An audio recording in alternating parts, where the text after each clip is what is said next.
Bienvenue sur Africa 24 dans cette nouvelle édition du 12-15. Voici les titres de l'actualité.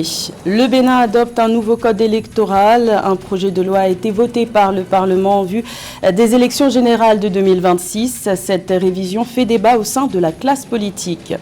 Le Zimbabwe lance le tout premier système numérique d'octroi de licences baptisé Do It Yourself, une initiative qui vise à attirer les investisseurs nationaux et internationaux.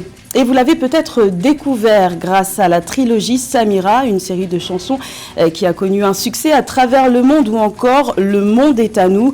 Le chanteur Skridge est l'invité de cette édition. Nous aborderons avec lui son parcours, son univers et ses projets à venir. Mais tout d'abord, nouveau rebondissement dans la saga politique au Sénégal après un mois de crise dû au report de l'élection présidentielle du 25 février. Le calendrier électoral s'accélère alors que le président Macky Sall a reçu le rapport du dialogue national le 4 mars proposant la date du 2 juin pour l'élection présidentielle. Le Conseil constitutionnel a refusé cette échéance ce 6 mars en exigeant que le scrutin se tienne avant le 2 avril, date d'expiration du second et dernier mandat du président Macky Sall. Dans la foulée, le chef de l'État a proposé la date du 24 mars pour la tenue de ce scrutin, mais le Conseil des sages a rétorqué quelques heures après en fixant finalement la prochaine présidentielle au 31 mars. Les 19 candidats déjà validés ont été confirmés. Cette décision a donné suite à la dissolution du gouvernement.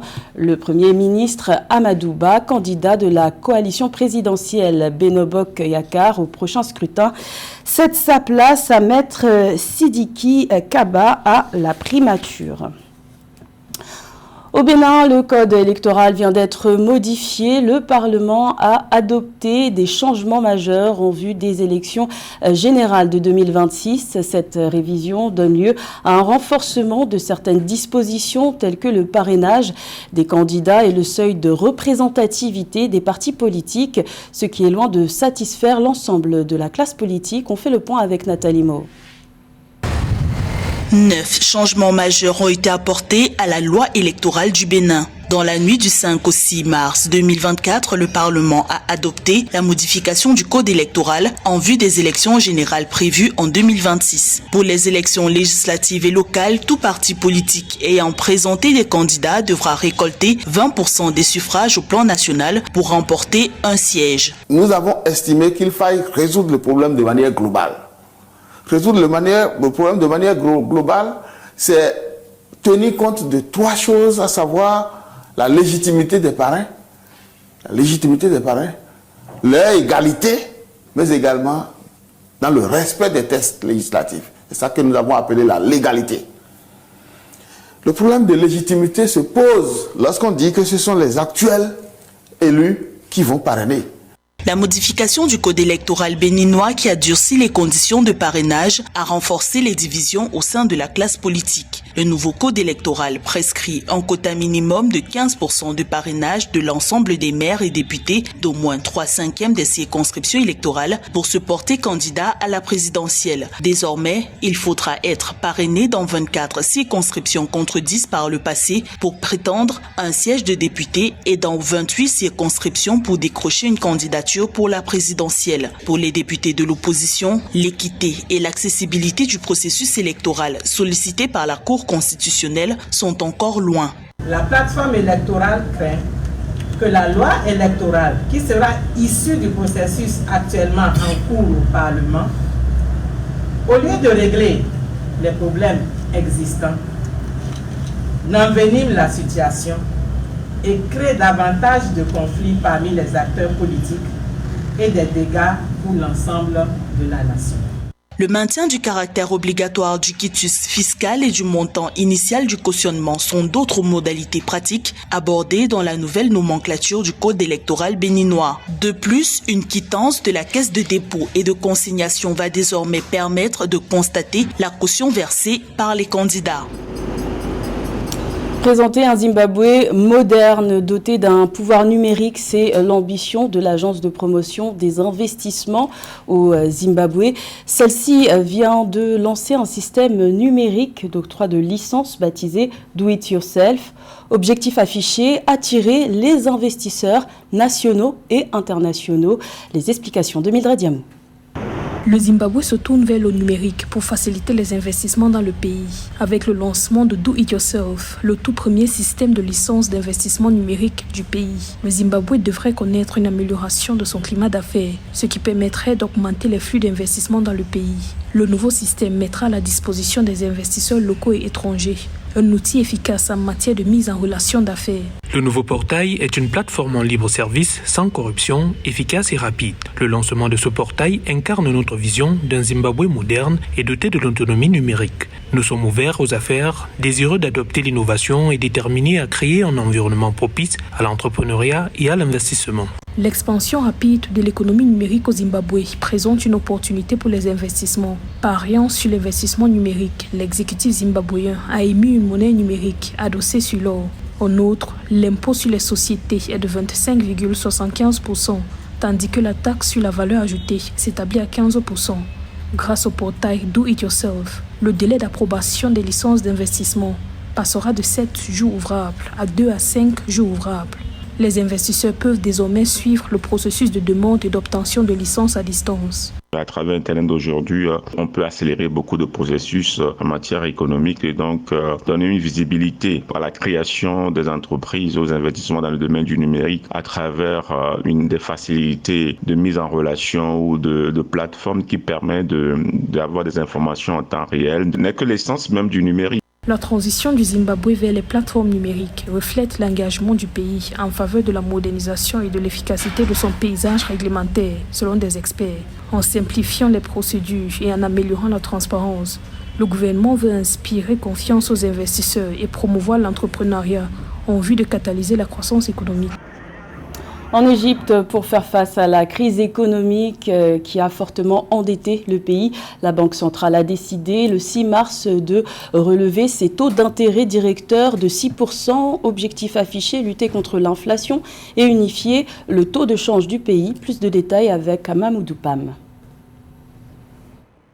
En Égypte, la Banque centrale a pris des mesures d'anticipation contre l'inflation en augmentant le taux d'intérêt directeur à 6%. Cette décision, qui s'appuie sur une précédente hausse des taux de 2% en février 2024, fait partie d'un ensemble de réformes économiques plus larges mises en œuvre par le gouvernement dans le but de lutter contre l'inflation persistante et d'unifier le taux de change du pays. Donc, le but est stratégique et le but est bon. Parce qu'il faut à peu près, en ralentissant le niveau des emprunts des ménages, on va augmenter l'épargne, on va amener les ménages à plus épargner et tout cela va permettre à la monnaie de se stabiliser et on aura une monnaie beaucoup plus sécure, une monnaie beaucoup plus capable, une monnaie beaucoup plus forte.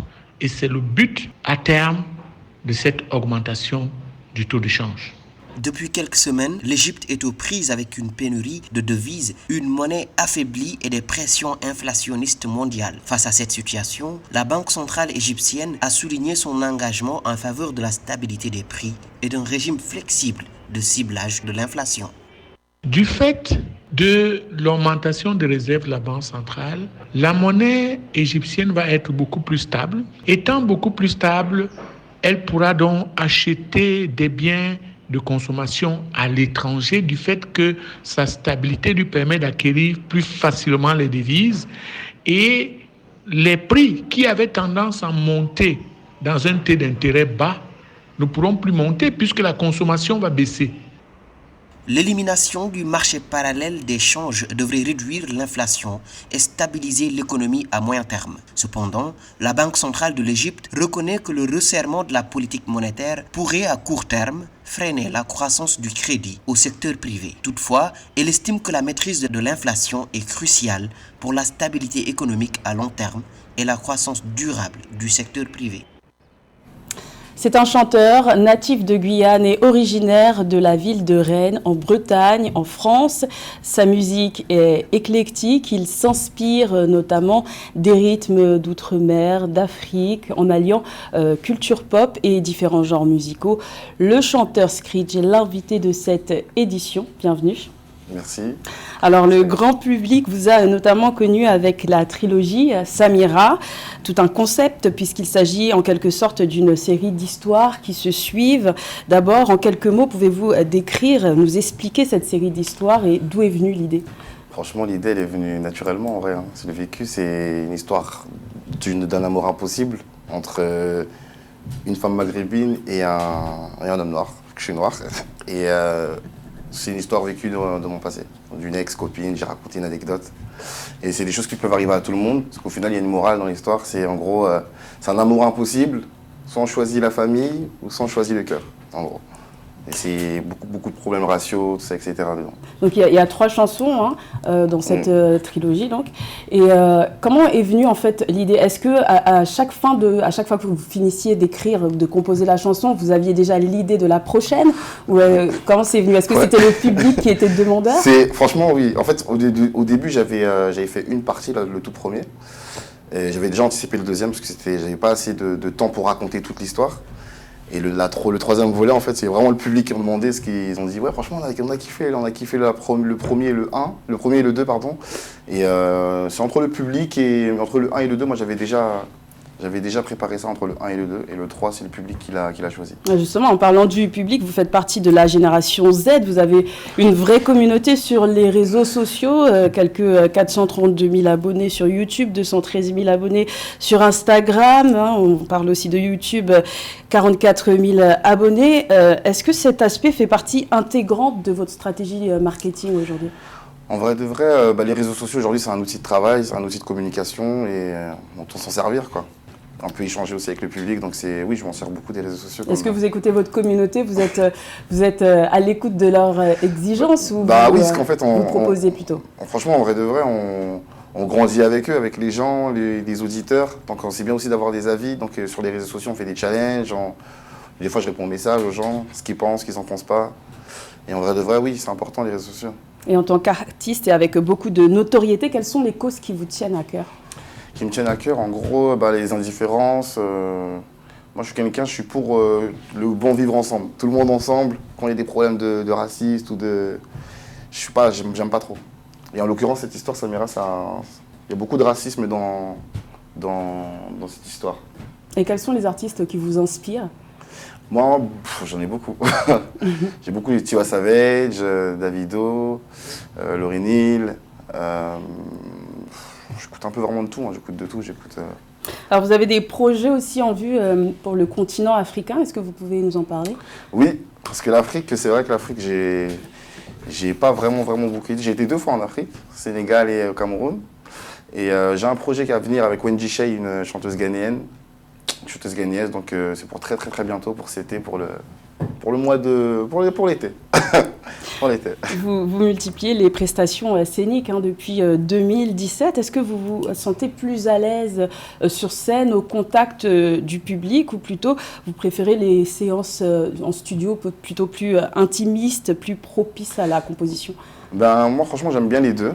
Parce qu'en fait, le truc qui est intéressant, c'est de voir son travail évoluer. C'est quand on est au studio, on est vraiment avec nous-mêmes. Dans sa bulle. Et quand on est au contact, voir les gens chanter nos paroles par cœur, tu prends du plaisir. C'est incroyable. Oui, vous avez sorti un nouvel EP de 2 titres, plutôt axé sur le cinéma, si c'est bien ça, puisque vous êtes un grand amateur. Est-ce que vous pouvez présenter ce projet? Ce projet, c'est un EP de 2 titres qui s'appelle Power. Bon, je ne sais pas si vous avez vu la série ou pas, Power. Oui, de 50 Cent, oui. le rappeur américain. Voilà, exactement. Donc j'ai kiffé la série, j'ai voulu en faire un peu le même concept que Samira, mais sauf cette fois-ci quelque chose centré sur la série avec plein d'anecdotes, des histoires. Est-ce que vous pensez réitérer ça, par exemple, je sais pas, vous êtes adepte du cinéma, est-ce que vous regardez un peu le cinéma africain? Je regarde je regarde sur, je sais pas si je peux dire les médias, mais je regarde en tout cas des séries nigériennes. C'est récemment, ivoirienne. Si, je regarde. Est-ce qu'on peut espérer voir ça, justement, ce genre de projet Franchement, c'est des projets à venir, oui. C'est très, très probable. Je suis grave dans ça en ce moment-là. Je suis en train de préparer des petits projets sympas pour les années à venir. Vous préparez votre prochain projet indépendant pour le printemps 2024. Oui, expliquez-nous. Exactement. Je prépare un nouveau projet. Ça fait déjà maintenant 2 ans que je travaille dessus. Et c'est un projet international. Donc en gros, j'ai invité plusieurs artistes dans le monde entier, Brésil, Ghana, Maroc, France, Espagne, Amérique latine. J'ai pris vraiment un mélange de tous les voyages que j'ai faits. J'ai rencontré des artistes et j'ai voulu réunir tous ces gens-là dans un projet et ça sortira très prochainement. Et en parlant de l'Espagne, on va peut-être finir sur ça. En 2023-2024, vous êtes devenu le premier artiste français de l'histoire à collaborer avec Adidas et le Real Madrid, club de football le plus titré du monde, pour interpréter l'hymne du club. Alors comment cela est arrivé? Comment est né ce projet? Franchement, c'est un hasard, mais c'est aussi, je pense que c'est grâce à la musique, à ma musique. Au final, j'ai appris récemment, 1 an, l'espagnol. Et avec la langue, en fait, ça m'a permis d'ouvrir des portes. J'ai rencontré des gens et au fil en aiguille, j'ai rencontré des gens de chez Adidas qui m'ont présenté après le club de Real Madrid. Et après, de fil en aiguille, ça a construit un projet. Ça m'en est arrivé là. Avant de se quitter, on ne peut pas se quitter sans une petite impro a cappella. Je laisse les micros. Le micro, petite a cappella ici? Ok. Je regarde ici ou je regarde où? Comme vous voulez. Que je te la chance. Laisse tomber les gens qui parlent sur nous, t'inquiète pas, ça c'est juste des jaloux. Je t'emmènerai où tu veux, bébé, c'est pour ça que tes copines jalouses. Le monde est à nous si tu crois en nous, le monde est à nous. Bang, son ensemble, c'était Scridge. Merci Scridge d'avoir été l'invité de cette édition et d'avoir répondu à votre invitation. Merci à vous. Je ne sais pas si c'était ton prénom. C'était le journal de la rédaction. Merci de l'avoir suivi. L'information continue sur Africa 24.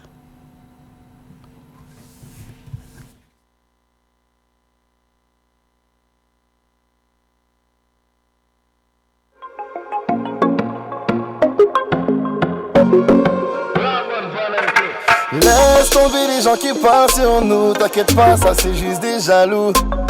Je t'emmènerai où tu veux, bébé, c'est pour ça que tes copines jalouses. Le monde est à nous si tu crois.